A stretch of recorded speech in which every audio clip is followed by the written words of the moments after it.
You are up next. Who is your second breakout player? Well, since we've talked about all this winning, let's go to the team that loses the most in the NBA. And was that not nice?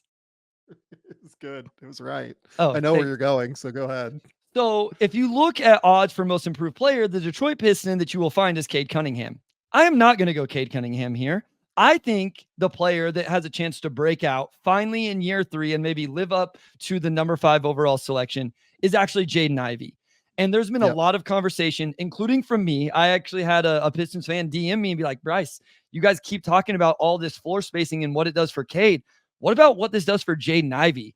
Jaden Ivey will now have his third coach in 3 years. Not trying to make excuses for him. The one he had last year, I don't think liked him very much or believed in him. Catastrophic for Jaden Ivey last year. Shout out Monty Williams. Yeah, who just signed on to coach his son's high school team, I believe. I saw. Yeah. By the way, do you know who else that high school team has on it? I do not. Believe it has both Bruce Bowen's kid and Tim Duncan's kid. Oh, interesting. Very, very, very interesting. So, yeah, shout out Monty. JB comes in, and all of a sudden, through 5 preseason games, we see Jaden Ivey playing the exact role that I think most people believe he should be, which is starting off of Cade Cunningham and then staggering into the second unit where he gets to play a little bit more on ball. Where this works, where this actually is real, is if Jaden Ivey makes a leap defensively. We've seen him have to take those matchups in the preseason.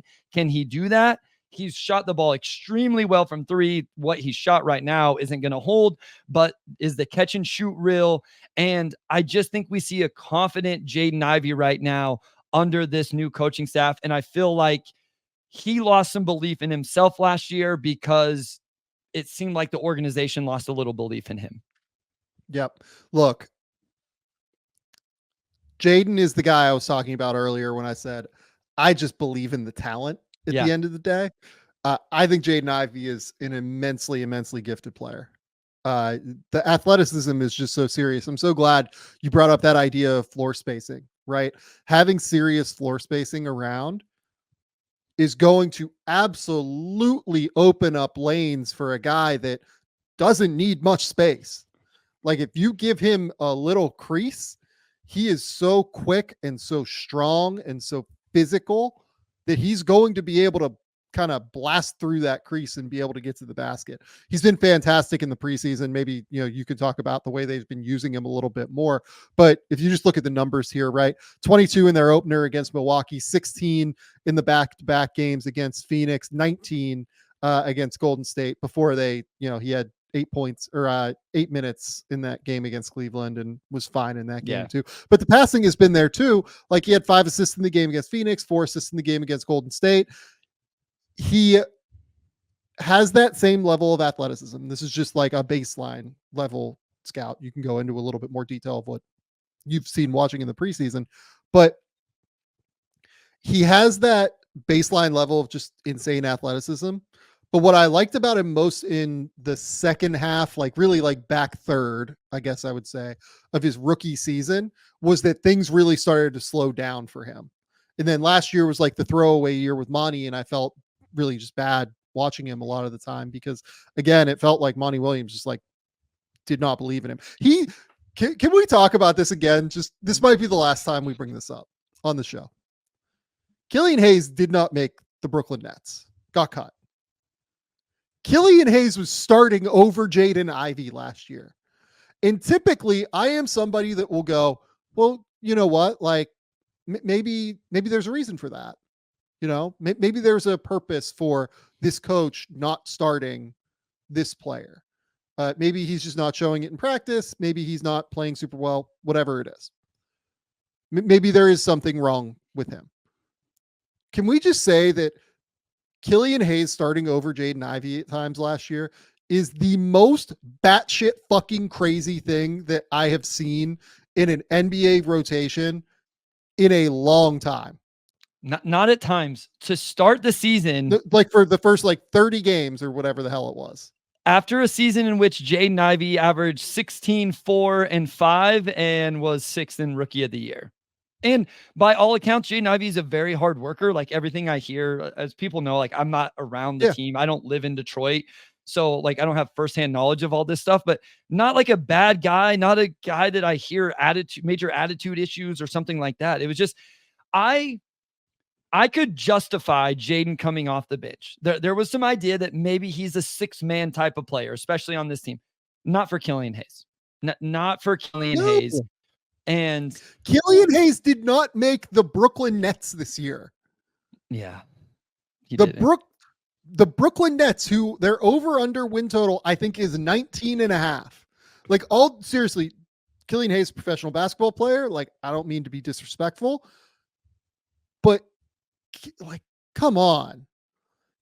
Watch Jaden Ivey play and just be like, this is a totally different level player. This is a completely different level player. Yeah. Than what Killian Hayes is. It's unbelievable to me.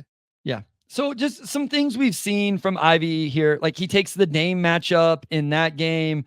I think it was Devin Booker against the Suns. As I go through the different games here that they play. Oh no, it's Donovan Mitchell against the Cavs. Like, he's going to have to take those matchups, which will be interesting to see how he holds up. But you can just see the intensity he plays with on the defensive end. He's willing to step over and take charges. He's picking the ball up full court. He makes weak side rotations. The ball screen navigation's gotten a little bit better. He's at least learned. Here's what Jaden Ivey's learned, I feel like, Sam, is I'm really athletic and fast. So when I get beat, if I make the next effort, I can still go be impactful here. I can tip the ball from behind, or I can block a shot from behind. And then offensively, I think he's gotten pretty good off the ball. Like, he'll make a cut off the ball. He's a sneaky good offensive rebounder. They'll use him in these actions where, surprise, surprise, if you set a stagger for him and he curls off that, he's really fast getting downhill and really hard to guard in that situation. Yeah. And then JB runs these really fun actions in secondary transition where it's an empty side action. Cade will kick ahead, and then it's like a DHO, and JI can either keep or give, or he'll just set a screen and pop, or ghost and pop. So it's like early offense actions between your two best offensive players on a cleared outside with two guys who aren't used to guarding that action. So I just think they're using him in fun ways. And then again, we clamored for this forever. Just stagger them. Please just let him run the second unit sometimes. Let him make some mistakes and let him figure it out. And I think we're finally going to see that while challenging him on the defensive end, which he absolutely needed to be challenged. He's got to get better on that end. Okay. So what does, Jaden Ivey averaged 15, 3 and 4 last year. Yeah. But shot like 42% from the field 34, and 34 from 3. What exactly is a breakout here for Jaden Ivey? Yeah, I don't think it's like 20 a game. Like, I think you get like 18 a game on better shooting splits. So like, can you get to 45% from the field? Can you get to 35% from 3? Yeah. Really, the only threes I care about with JI, he's got to make if somebody goes under a ball screen, he's got to be able to step behind and knock it down. But it's really catch and shoot. And again, we've seen there's one specifically in, I think, the most recent preseason game. Cade during pick and roll, JI's in the weak side corner. Cade skips it. JI knocks it down. If he knocks those down, good luck, because you can't stop him if you close out and he gets to his first step. So can he just knock down catch and shoot threes? I want to see the turnover numbers stay down while we see a little bit of creation. Yeah. And then still some of that rebounding, off-ball movement, like those little things that I think he started to realize here early in his career. That's right.